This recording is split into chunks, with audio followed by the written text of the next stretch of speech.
Tata assina com o Kiwanis Club of Aruba, essa aqui está nos dois Hands-on Project para Kiwanis aqui 2018-2019. Hands-on Project é projeto que nós está selectar escola na Aruba e aqui na toca a oportunidade na Anglo Kleuter School aqui na Madiki. Caminha é grupo de voluntário, total de 65 voluntários, a bini junto e mainta aqui na para assinar nos por ajuda,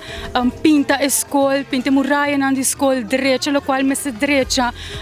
nós hasi e playground onde muita nanta hunga, dus nós está reconstruir essa aqui pinta essa aqui na junto com o hemsal, o zandpark e o logo também da escola, também há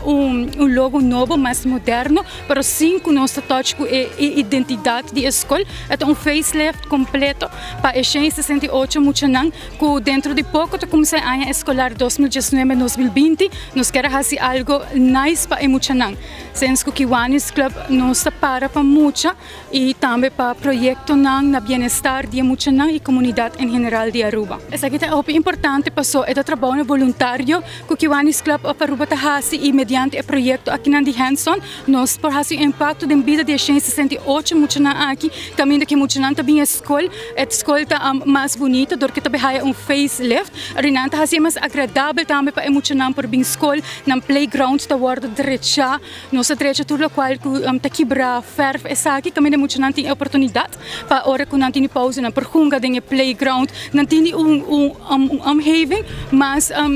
agradável para por atender a escola. Me quero hasi uso de oportunidade para agradecer 24 horas, mas danke para vossa presença que não ajuda nos educar e informar a comunidade de Aruba. Também me quero hasi uso de oportunidade para agradecer toda a companhia,